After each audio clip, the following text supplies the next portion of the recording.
नमस्कार। 4 PM news network में आपका हार्दिक स्वागत है।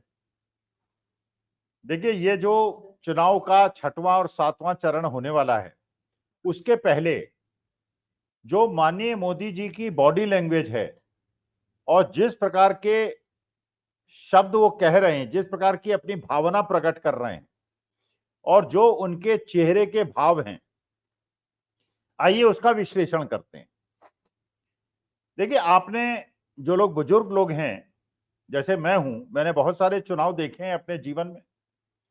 मैंने पंडित जवाहरलाल नेहरू को देखा है, इंदिरा जी को देखा है, लाल बहादुर शास्त्री जी को देखा है। मैंने राजीव गांधी को देखा है कि गुजराल को देखा, बहुत सारे प्रधानमंत्री देखे और जिनके कम उम्र है उन्होंने कम प्रधानमंत्री देखे होंगे, लेकिन अटल जी को भी मैंने देखा, मोरारजी भाई को भी मैंने देखा। लेकिन आज तक मैंने हिंदुस्तान में कोई ऐसा प्रधानमंत्री नहीं देखा या विपक्ष का नेता भी नहीं देखा जो इस प्रकार की बातें करता हो, जिस प्रकार की बातें आज की तारीख में माननीय मोदी जी कर रहे हैं। वो आपका मंगलसूत्र ले जाएंगे, वो आपकी भैंस ले जाएंगे, वो आपकी नल की टोटी ले जाएंगे। अब एक प्रबंधन शास्त्र के छात्र के रूप में मैं इसका विश्लेषण करता हूं, ये हो क्या रहा है, कारण क्या है। देखिए, अगर आप उद्धव ठाकरे का बॉडी लैंग्वेज देखें, उनके उद्बोधन को देखें, आप राहुल गांधी के उद्बोधन को देखें, स्टालिन को देखें, दीदी को देखें, आप अखिलेश यादव को देखें, तेजस्वी यादव को देखें, ये लोग किस विषय पे बात कर रहे हैं। ये कह रहे हैं कि देश से लोकतंत्र को बचाना है। ये 2024 का चुनाव बाकी चुनावों से अलग है।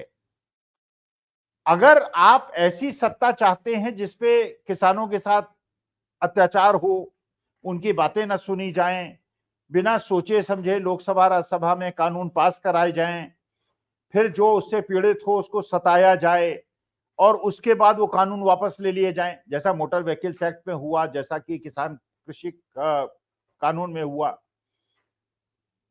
तो विपक्ष जो बातें कर रहा है वो अटैक कर रहा है महंगाई पर, वो अटैक कर रहा है बेरोजगारी पर, वो अटैक कर रहा है अग्निवीर पर, वो अटैक कर रहा है जो देश के लोकतंत्र और संविधान पे खतरा है, वो उसकी बात कर रहा है। अच्छा, माननीय मोदी जी अभी तक जैसे पुराने चुनाव आपने देखे हैं, वो हमेशा धार्मिक विद्वेष की बात किया करते थे, वो अभी भी कर रहे हैं।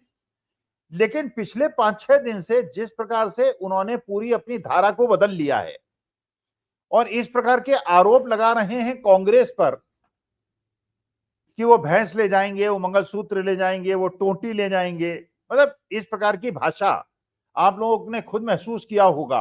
आपने देश के किसी भी प्रधानमंत्री को या विपक्ष के नेता को नहीं सुना होगा कहते हुए।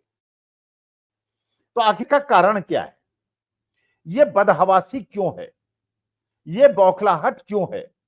अगर माननीय मोदी जी को ये लगता है, जो हमेशा कहते भी आए हैं, शुरू में तो बहुत ज्यादा कहा, बाद में कहना थोड़ा कम हो गया, उनके भक्तगण कुछ कह देते हैं, इस बार अभी भी कह रहे हैं 400 पार, कुछ लोग कह रहे हैं, बाकी तो मान गए कि नहीं ऐसा नहीं है, चुनाव जीतना ही मुश्किल हो रहा है, दोबारा प्रधानमंत्री बनना ही मुश्किल हो रहा है, लेकिन कुछ लोग अभी भी कह रहे हैं।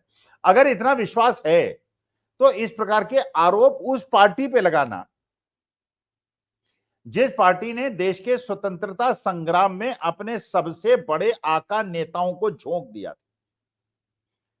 आप पंडित जवाहरलाल नेहरू का अगर जीवनी पढ़ें तो 10 साल के करीब जेल में रहे और बड़े विख्यात रईस खानदान के थे पंडित जवाहरलाल नेहरू।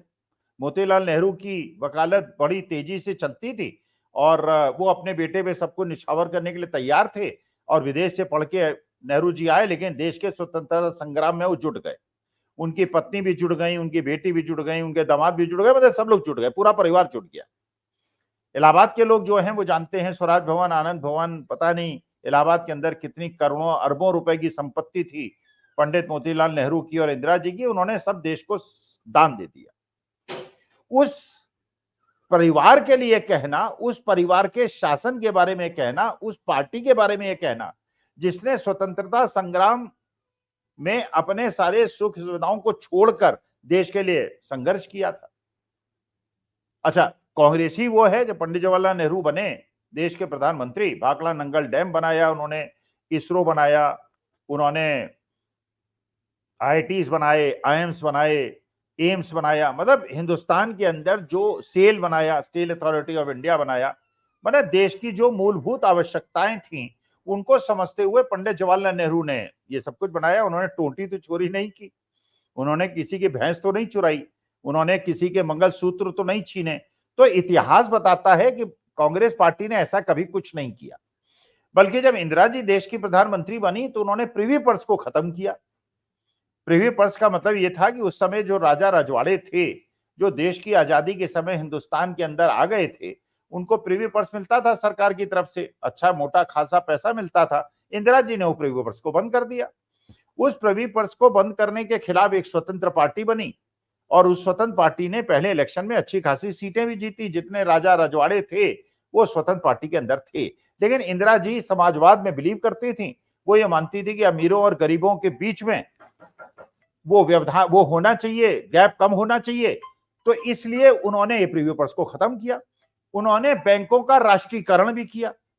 वो भी समाजवाद की एक प्रेरणा थी और समाजवाद को आगे बढ़ाने वाली भावना थी। लेकिन उन्होंने टोटी तो गरीबों की तो टोटी नहीं चोरी की ना, गरीबों के मंगलसूत्र तो चोरी नहीं किए, गरीबों की भैंस तो नहीं चोरी की।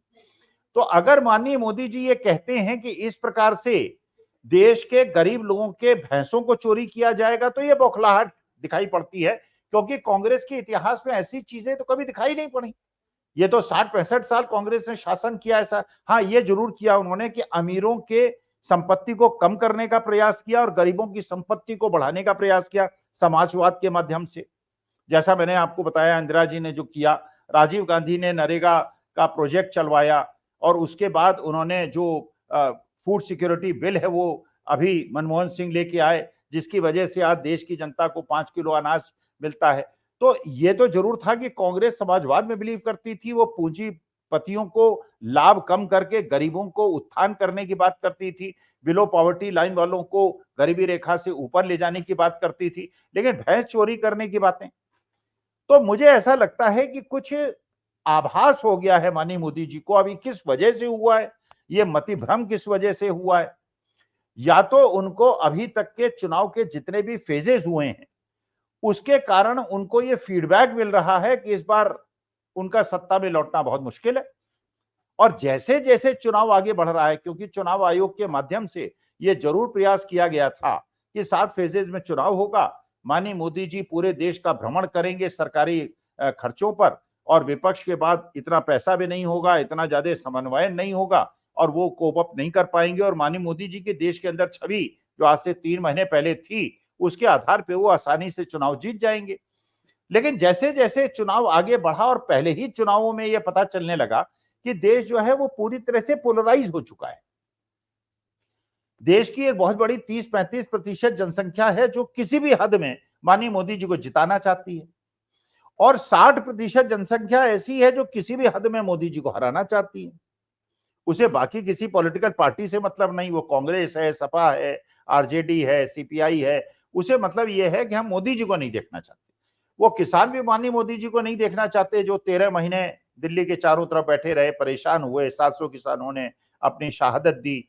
उसके बाद जब पंजाब हरियाणा के किसान अभी दिल्ली आना चाह रहे थे, उनको जिस प्रकार से आतंकित किया गया, उनकी आंखें फोड़ी गई, उनको चोटें पहुंचाई गई, बोल्डर्स लगाए गए, कीलें गाड़ी गई। तो और जिन नौजवानों को जो अच्छी खासी सरकारी नौकरी उनको सेना के अंदर मिलती थी, वहां पे भी अग्निवीर लाके उनकी नौकरियों को खा लिया गया। जिस प्रकार से लोगों ने देखा कि कॉर्पोरेट टैक्स को कम किया गया, पूंजीपतियों को फायदा पहुंचाया गया, जिस प्रकार से गरीब और मध्यम वर्ग को कमजोर, तो एक वर्ग ऐसा पैदा हो गया जो कि मोदी जी को नहीं टॉलरेट करना चाहता। वो जितना उनका था कि वो वोट बंटता था सपा के बीच में, बसपा के बीच में, लेफ्ट के बीच में, वो इस बार की जो 2024 का चुनाव है उसमें स्पष्ट रूप से दिखाई पड़ने लगा कि वो पूरी तरह से पोलराइज्ड है। अच्छा, इसके अलावा जो अपोजिशन पार्टीज थी, जो इंडिया गठबंधन की पार्टीज थी, उनके अंदर समन्वयन बहुत अच्छा दिखाई पड़ा। अरविंद केजरीवाल ने कांग्रेस वालों के लिए काम किया, कांग्रेस वालों ने आम आदमी पार्टी के लिए काम किया, और संजय सिंह लखनऊ भी गए, उन्होंने वहां पे सम्मेलन संबोधित किया। आरजेडी, मतलब जो समन्वयन था, जो था कि जो एक अंडरस्टैंडिंग होती है अलायंस ऊपर के लेवल पे तो हो जाता है, नीचे के लेवल तक परकोलेट डाउन नहीं करता। वो परकोलेशन भी शुरू हो गया, नीचे के स्तर तक वो चीजें पहुंचने लगी। और उसके बाद अब मोदी जी को शायद ये आभास होने लगा कि जो उनकी गणना थी, जो उन्होंने सोचा था, वो तो हो ही नहीं रहा। इंडिया अलायंस तो बड़ी मजबूती से लड़ रहा है, बड़े समन्वय से लड़ रहा है।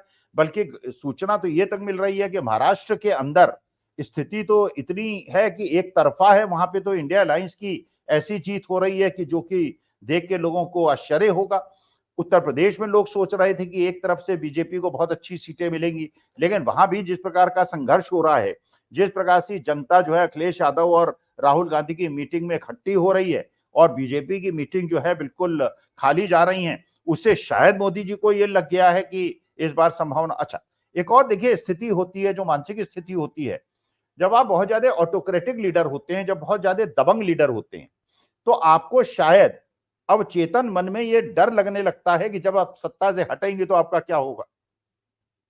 फिर आपको बुरे बुरे सपने दिखाई पड़ने लगते हैं, फिर आपको ये लगने लगता है कि मेरे से तो, उसके बाद कोई मति भ्रम हो जाता है। फिर ऐसे शब्दों का उपयोग आप करने लगते हैं जिसका प्रतिकूल प्रभाव आपके परफॉर्मेंस पे पड़ने लगता है।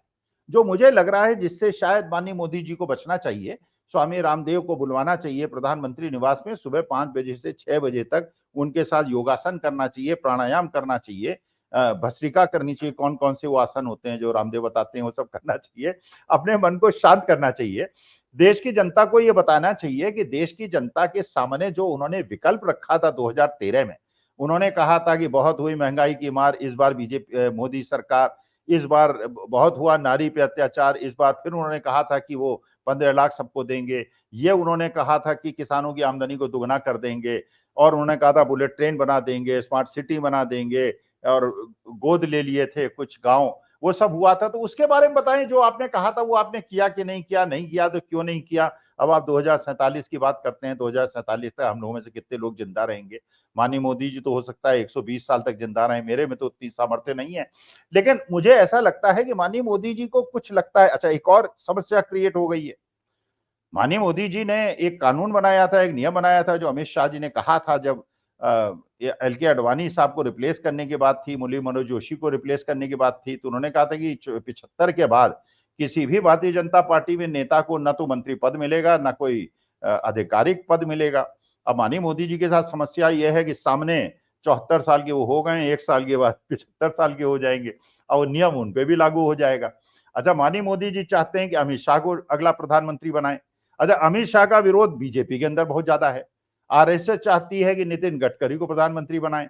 जो उत्तर प्रदेश के लोग चाहते हैं, वो चाहते हैं कि योगी जी अगले प्रधानमंत्री बने।